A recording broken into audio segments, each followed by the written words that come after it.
Hello. So in this video, we're going to talk about strophes and antistrophes, which are an element of Greek drama, particularly Greek tragedy. These were choral odes, two parts of choral odes, the strophe and the antistrophe. Basically, a statement and a response is a simple way to think about this.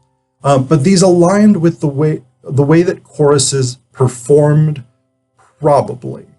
I say probably because nobody today is 100% sure exactly what ancient Greek choral performance looked like. There's various pieces of evidence, various things that people have drawn on. So there's a general consensus. While some people argue for different ways that choruses moved, one of the general consensus is that choruses tended to stay in what was called the orchestra, which was a particular portion of the ancient Greek stage.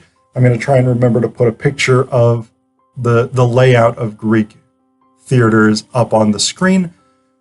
These were amphitheaters, which means that the audience was in sort of raked seating in a semicircle.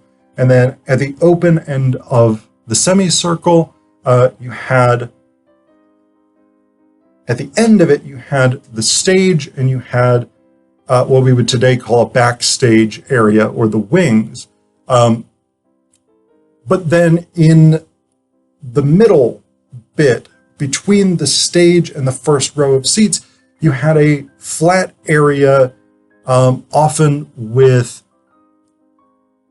one or more, sometimes multiple statues to important deities. Dionysus obviously was the patron god of theater, so Dionysus would have a statue there. Other gods might have statues there as well, but this was the orchestra. This was the place in which the chorus danced and sang their parts. So the general consensus is that choral movement was somehow bilateral. So for strophes, they would move from east to west across the stage. For antistrophes, they would move back west to east. And the literary focus, the content level focus of strophes and antistrophes was, again, this sort of call and response or statement and reply type approach. So I'm going to illustrate this a little bit by reference to Euripides' The Suppliant Women, which I've done a separate video on. But the first choral ode, I think, does a really good job illustrating this sort of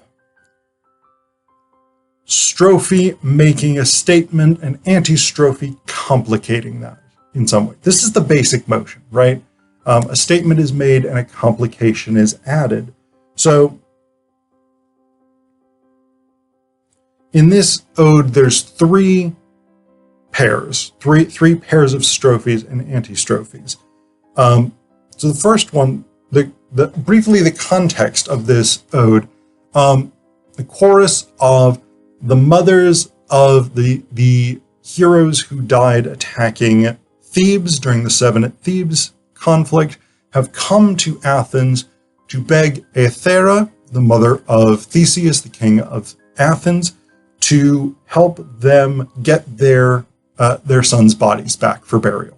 So that's the setup here. So the first strophe establishes that context.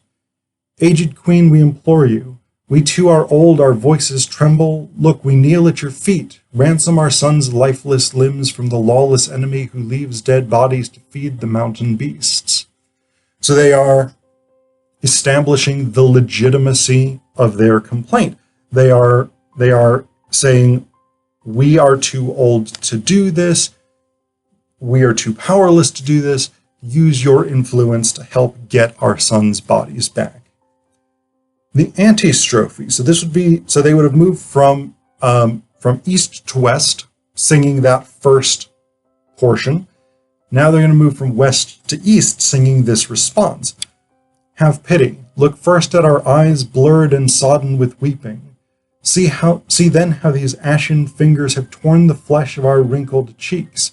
What should we do? Our sons are dead, but they have not come home. We have not composed their limbs. We see no mound heaped for burial. So the broad content is still the same, right? This is still, we are sad, our sons are not properly buried, and that's a big, big problem in ancient Greek culture and religion. But we have a shift in focus here. From Aethera, we are addressing you. We are making a request, and here's what legitimates our request. To the antistrophe, which is turned into themselves. Here is our sorrow. We are sad. Look at the signs of our sadness. This is the source of our sadness. So we have that shift from the outward-facing request to the inward-facing reflection. And then with the second strophe, we return to this sort of outward-facing element. You too, queen, have borne a son, making your husband glad that he married you. Now share your heart with us. Let the help you give us be as great as our grief for the sons we bore now dead. Persuade your son, we entreat you, to march to Ismaeus, and bring those lost, unburied bodies home to our arms, the dead to the living. So again, we have this return to the request that's being made. We entreat you on the basis of similar experience. You are a mother, we were mothers. This is our link. This is what makes our request relevant to you. Please do this thing for us.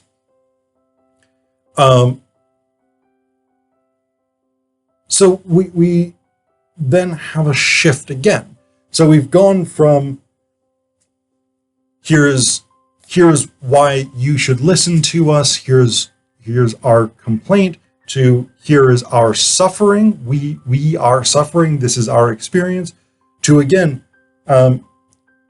why you should listen to us, why you should consider our plea, to these more broad ideas about humility, justice, and pity. They say here in the second antistrophe, though grief has no place before the flame that burns on a god's altar, yet necessity makes us come kneeling and beseeching.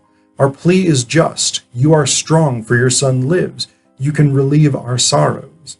Out of the depth of pain I cry to your son to give my dead into my arms, that I may embrace and mourn the body that I bore. So again, one of the important shifts here is actually right at the beginning. This idea that though grief has no place before the flame that burns on a god's altar. This idea of piety, the question of when is the appropriate time to express suffering, and when might it be inappropriate to express that suffering? These are a different set of ideas, but again, that same theme of help us with our grief. I'm not going to talk through the last strophe and antistrophe. They work in a similar way.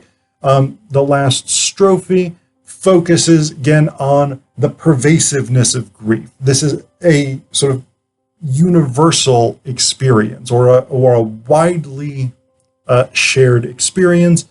And then the last strophe turns back again toward the suppliants themselves, the chorus women themselves, and basically says, we are so sad, we are so distraught that we wish for the release of death, basically. So again, this is the basic movement of the strophe and antistrophe structure.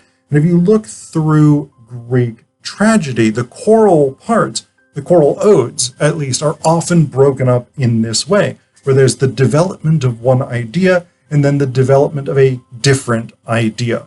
This is almost a dialectic way of thinking. And dialectics was a big component of ancient Greek thought. But this was almost, again, a dialectic way of moving through choral thought, moving through experience of the world. An idea encounters another idea, and then it develops a new idea, which encounters a new idea through the strophe and antistrophe structure. And again, these were probably mirrored in the movements of the chorus. So on stage, as the chorus moved in one direction, you could read that on stage. You could pick up the semiotic sign of, this is the strophe, this is one particular idea that's being developed. And then as they moved the other direction, this is the antistrophe. This is the contrary idea, or the competing idea, or the complicating idea that's getting developed. So this is a very, very, very important structure for Greek tragic drama. And basically it shapes